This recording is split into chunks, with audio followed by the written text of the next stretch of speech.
All right, everyone, so we are back with another video, and today I'm going to be covering another hero loadout that has been requested on the last couple videos that I've done. The same person has asked for this one, so I want to get at it and get this out there because I do respond to comments, and I do always try to make sure that I'm providing the content for people that are actually receiving help and watching the videos, and it's helping them. So with that being said, if you ever need any help or anything like that, please comment on the videos. Let me know what you're looking for, what you'd like to see, even if it doesn't pertain to the video that you're watching. Just throwing out a suggestion like, hey, have you ever thought about making a video on this or something like that is helpful for me to make sure that I'm providing content that is relevant and is helpful for all of you. So with that being said, let's jump into today's video, which is going to be covering Archaeolo-Jess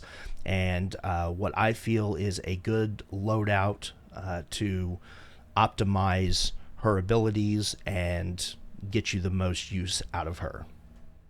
Alright, so with this loadout, you obviously have Archaeolo-Jess in the lead, which increases your anti-material charge heavy attack efficiency by 128%. Now, to put that in layman's terms, it just simply means that she's going to be able to anti-material charge a lot more efficiently. Instead of it costing you the typical like 45 energy, it's going to be way less. I'm not going to do the math. I'll leave that to you or somebody else.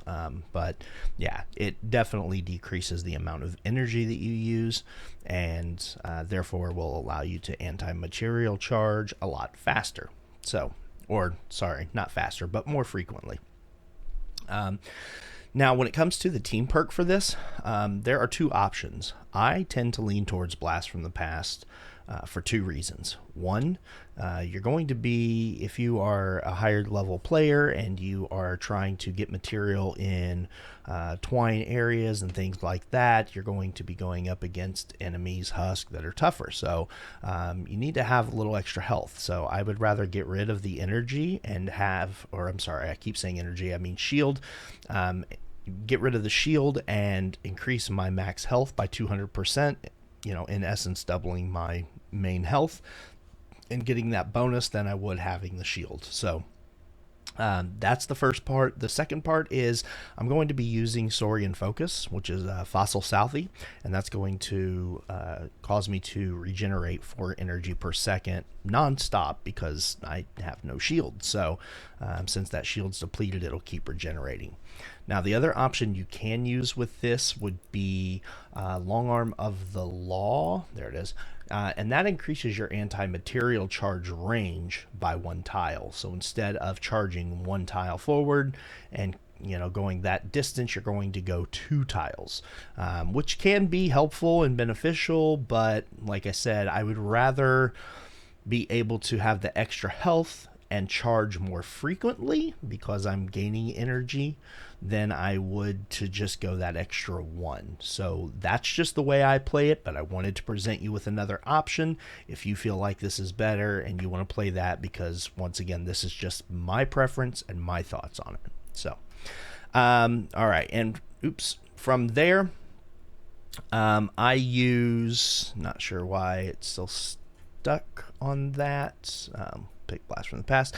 Okay, I like to use Cassie Clip Lipman because you have a 33% chance to drop additional ingredients. The ingredients are the crafting materials, such as efficient mechanical parts, nuts and bolts, twine, stuff like that. It is not building material, so you are not going to increase building material with Cassie Clip Lipman. You are just going to increase some of the additional like crafting material stuff, not building material. So there's that. Just want to throw that out there. And as I already said, Saurian Focus, I use Fossil Southie for that extra energy. And then I like to go with Prehistoric Izza for the increased armor, because this is not really an attack build. This is more, just a harvest. So, I like having that extra little oomph, in in my armor. You can change this out if you want to try to do some extra damage with Jurassic Ken.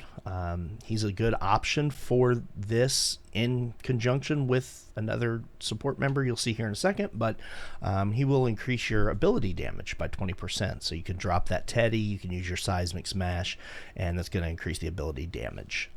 But I tend to lean more towards the tankierness of things, so I stay with Prehistoric Izza. And then Pathfinder Jess, I use her for the pickaxe damage increase. So when you are not able to anti-material charge, or that, those few seconds while you're waiting for your energy to replenish, you're able to pickaxe things and be more efficient with that. The 17% generally causes most things to be, pickaxe, 1 to 2 hits less at that 17%. So you got to think, if you're, running a mission, you're out just harvesting a bunch of stuff, how many times do you swing your pickaxe? It's quite a bit. So with this, it's going to minimize the amount of times that you have to swing that pickaxe to, in essence, do the same amount of work. So it's a little more efficient. And then the last one I like to use is Fallen Love Ranger Jonesy for Fuel for the Fallen. And this is more to that energy aspect. So he's going to work in conjunction with Fossil Southie, because when you do eliminate, they're going to the eliminations are going to restore 6 energy over 3 seconds, so it's going to help, and that duration will continue to refresh with additional eliminations. So if you're able to throw down your Teddy, your hover turret, which you'll see I have in my gadgets, and take a few shots, or something like that, use your Seismic Smash, whatever, you're going to be regenerating energy, and it's going to help you a lot. So you'll be able to anti-material charge quite a bit. Now, I will say, with this loadout and these support members, you're going to get quite a few more anti-material charges. We'll try to look in the gameplay and see if we can count how many we get before we run out, and then how that plays out if we get around a group. So I'll try to show you some of that. And then for gadgets, I like Adrenaline Rush for the extra little boost in health as I need it if I get caught up with Husk, and then stationary hover turrets to help with that killing and to clear some things around me. So with all that being said, let's jump into some gameplay and let's see how this works, and we'll try a couple different scenarios. Alright, so we've just gotten loaded into a mission here. Got some weapons set. Let me move some things around. I did an MSK carry last night, helped somebody, and yeah, and I'm still got things just in an odd spot where I wouldn't normally have them. So we'll see what we can do with anti-material charging here. The mission that I'm running is a 108 Ride the Lightning. I will say that Ride the Lightnings, in my opinion, if you were just going after as much material as you can, are probably the best, because you can stay in them for a very, very long time without having to start the mission, without getting timed out, anything like that, as long as you're moving around doing stuff. So I would definitely suggest those, but we'll just, it looks like per charge, let's see, we'll let it load up to 100 per charge. It's taking 19 maybe versus the original 45, sometimes a little less than that. So there's 100, yeah, 81 when it's sitting right at 100, 81. So yeah, roughly 19 energy per charge, and you can see we're able to really charge through some things here and keep going. So this is a great build to get some things. If you eliminate, you can go right back to it. You're going to get all that extra stuff, and you're just going to load up on things. Super efficient. Take that.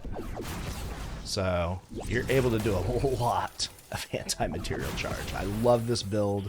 I haven't played with this very much. I recently got Archaeolo-Jess and started playing around with it, but it still never ceases to amaze me. Okay, so you see it's 19 per there, right? Okay, so now we're gonna set off this encampment. We just so happen to be near an encampment. Once it sets off, we can drop our Teddy. Let's drop a turret, and look, we're gaining energy as fast as we could spend it, almost. I mean, we're just almost non-stop anti-material charging all of the stuff around us because our Teddy and hover turret is just replenishing all of our energy. So we're just almost non-stop material charging here. You can anti-material charge into enemies as well to do damage to them and allow yourself to get those eliminations and help you as well. So this is definitely one of the best ways for you to replenish on any materials, building materials, crafting materials. See, there's a few hits there while I was just waiting. You can get out of here, use a seismic smash, do a little damage, go right back to harvesting. We've got some health and everything because of our Saurian hide, which is helping us a lot, and we're just making waste of everything around us. Search that. Do some more damage. So yeah, this is definitely the way to go if you guys need a lot of things. Like I was saying earlier with the loadout while explaining it, you've got Cassie Clip Lipman in here, so yeah, remember she's very, very helpful too when it comes to getting all this crafting material, because you got a 33% chance. When you look at how often we're anti-material charging here, that 33% chance is really going to build up. So you're able to get a lot of stuff. So I really enjoy this. I mean, you look at, I haven't been watching my numbers as far as building materials or anything are concerned, but I'm sure it's got to be increasing at a pretty high rate because I am really doing a lot here. All right, so there you have it. That's the Archaeolo-Jess build that I like to use.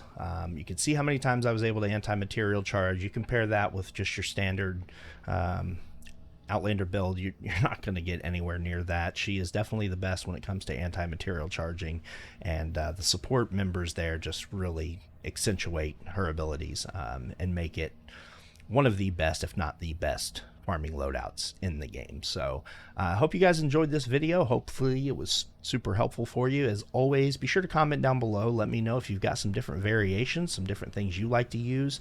Once again, this is my opinion. That's why I do not title any of my videos the best, because all of that is subject to various things and personal opinion. So I don't title things like that as clickbait. I just am here to try to provide the best content and educational content I can for you guys. So I always try to give you options. But that's what I've got. Hopefully you guys enjoyed. If you want to see another loadout as well, comment down below. And if you guys want to play it anytime, you want to contact, got any questions, things like that, you can always comment the questions as well. But you can also reach out to us in Discord, and I have that link down in the description below.